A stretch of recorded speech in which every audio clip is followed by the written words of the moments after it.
Let's get straight to it. 2017 Ford Escape. This is the 1.5 liter engine.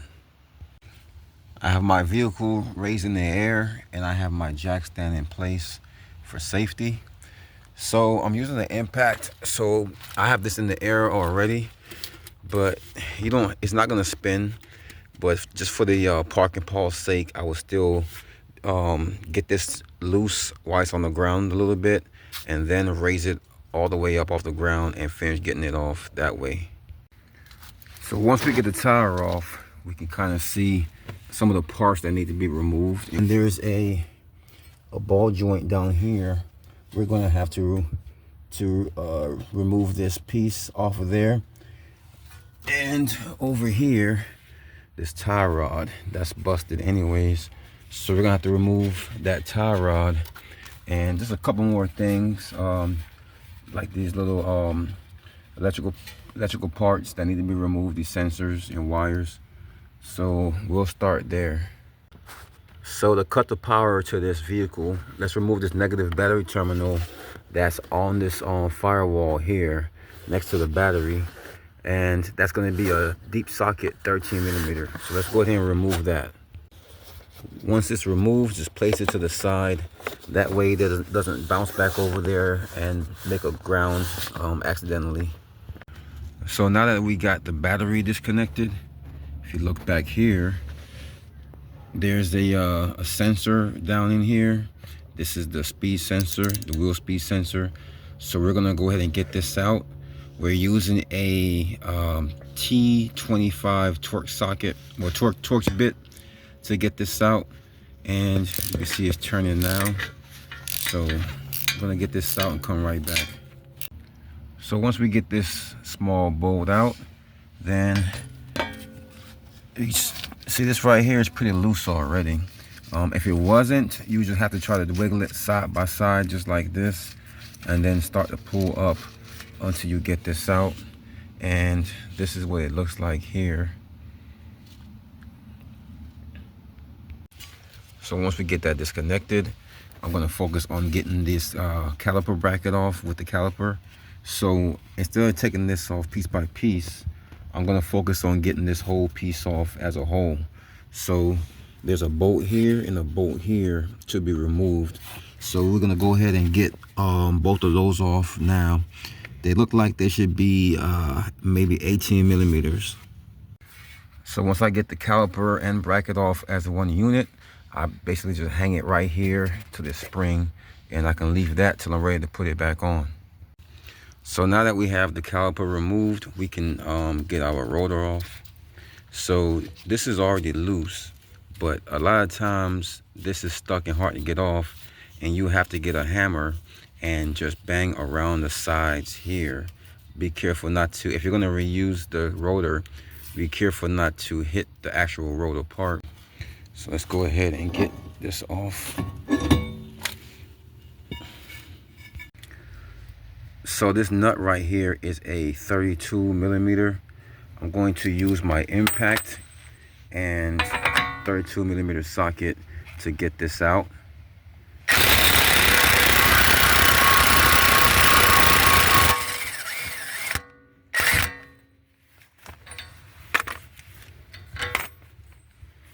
So if you're a mechanic and you don't have one of these, it doesn't have to be an earthquake, but a battery power impact of this size, then you are cheating yourself. Definitely get you one of these. So now it's a good time to get this up here. This is a 15 millimeter to release this tie rod. So if this spins on you, then you can use an Allen tool to hold this still, and then use a wrench and come from the side and turn this out. And that's how you get past the problem of this spinning on you. But I'm going to use just my impact to get this up. Just that simple. And now gonna take a hammer and just hit on the side here. You can kind of see where this line is. I'm gonna try to hit on the sides over here and here, and to loosen up and free this. And because I don't want to, I'm going to reuse this, so I don't want to damage this the tie rod. So I'm gonna hit around the sides of this and see if that comes out. All right, so after banging on this a good amount of times, I'm gonna take a punch, set it in the center of here, and I'm gonna hit this a bunch of times and see if I get something to move. All right, so that did the trick. After hammering down on this punch in the center of there, that knocked it out. So I'm pretty sure banging around on the sides of this a bunch of times definitely helped. So now we can go to the next step. So once this is removed, it's time to remove this lower ball joint. There's an 18mm nut that's on here. You can use an impact to get that off, or just a regular ratchet and wrench, a ratchet and socket, or a wrench. So now it's spinning on the other side. So that's a 15mm on this end to hold that to finish spinning this nut off. All right, so once I got that off, it was just very loose. I didn't even have to punch it through or anything like that. It pretty much came right out. So that's it for that bolt. All right, so I'm gonna show you a very easy way to get this lower ball joint out of here. So if you take something metal and flat, like a washer or something, and you stick it in between the crack right there in the middle, then you take the bolt that originally came out of this hole and you put it through the other side, and you thread it through the other side on the left.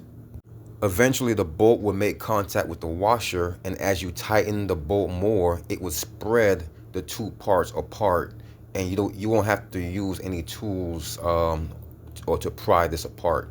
You'll be able to keep it spread apart until you're ready to put the ball joint back in. And when you put the ball joint back in, it'll also be very easy to go in. So here's an example of the same concept. This is from a different job I did, but it's the same exact concept. I use a washer in the middle and I put the bolt through the left side, and as I tighten that bolt, it spreads this part, and I'm able to get the part on and off easily. It's only wet because I use a lot of penetrating oil on there. It's time to get this CV axle part out. So we can put a punch right in here or right on top of here and hammer this until this starts to recede.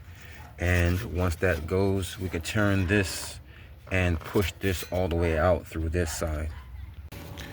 So once your CV axle is all the way out, the next step is to release it inside of here. So if you come down here, you will see there's a cap right here that's locked on to this bearing. So there's two bolts on the outside of that. They're 13mm and they're held on by two nuts. And you can see this one over here, right there. So once we get that cap off there around that bearing, then we can get to the next step of pulling this out. So once we have the cap off, it's gonna look like this. So this is where the cap was, and now your CV axle is pretty much free in this area. Okay, so now that that is off, I have to pull this out of here, but you can see there's nowhere to grip here at all. So what I'm going to do is come down to this end, and I'm going to get my pry bar right in here and pry up against this. All right, so here we go. You can see it moving. All right, that's moving, and you can see it coming out right there as well. Just give it a little bit more pry. There we go. So let's get some, see if we can get a little bit more. There we go. So now that is out. And you can see this is the old part. Look at that. So this is why we're changing it. We're not going to try to fix this. We're just going to change it and get over with. So now we'll take the new part and prepare it to go in. So what I like about this design is it doesn't have that little C-clip at the end that locks it in. So that's why it has this piece here that locks it in. Because when the C-clip is in there, it's hell getting it out and putting it back in. So this should go in, you know, very easy. All right, so just as I thought, getting it in there was so easy. All I had to do was hold up this part with my left hand and guide this part in with my right hand. You gotta do a little twisting left and right to get that to lock in.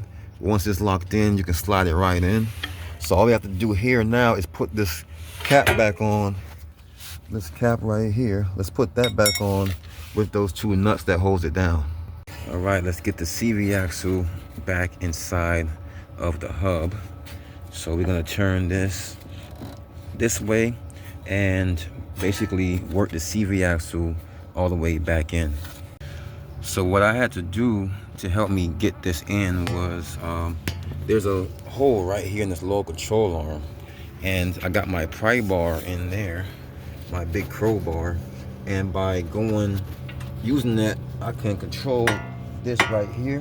You see, I can make that ball joint up and down, and that took that out of the way so I can get that CV axle in here.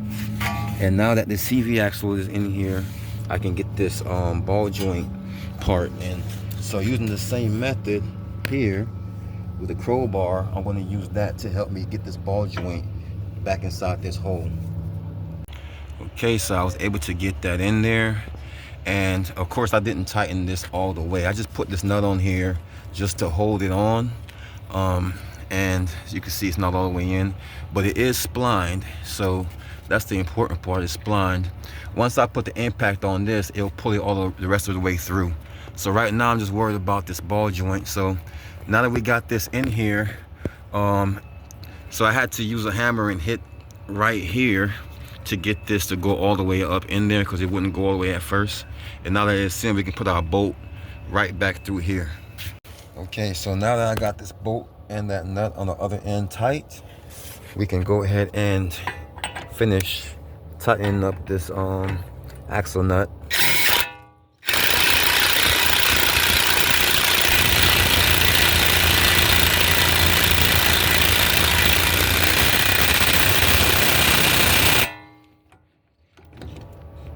And so this axle nut came self-locking. It came with a little divot in it, so once you thread that on, it pretty much locks it in. And you can see how it kind of ate up the threads a little bit going on because of that. Not even really ate it up, but it kind of got a little bit of metal going. That's because of that locking mechanism part right there. So now that we have it nice and tight, that's pretty much it for the CV axle part of it. The CV axle is all the way in. All right, let's get this tie rod in now.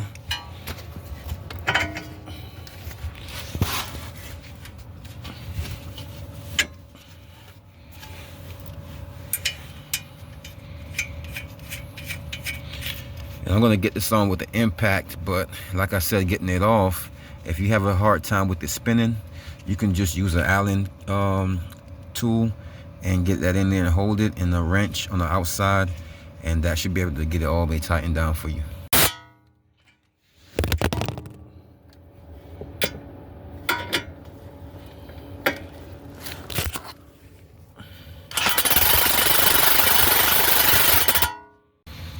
All right, so now that is nice and tight, that out of the tie rod, we can, I think I'm gonna go ahead and get this sensor back in here.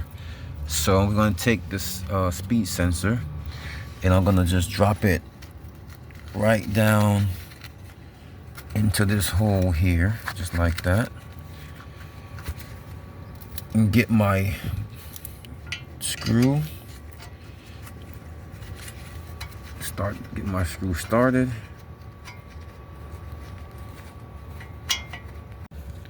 And now right now I'm just hand tightening it. It's all the way in there. Just getting it hand tight right now.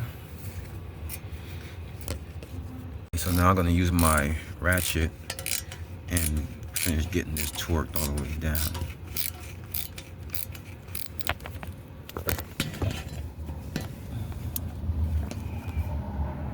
Get the plug and plug that back on. You hear that click, so now we know we have a good connection. So we're rolling now. This is the easy part. I got the rotor on, and I'm putting the calipers back on.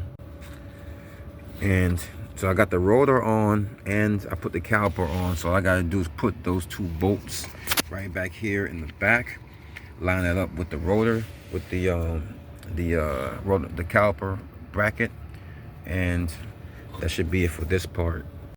All right, my bolts are tight, so that's pretty much it down here. Everything is wrapped up.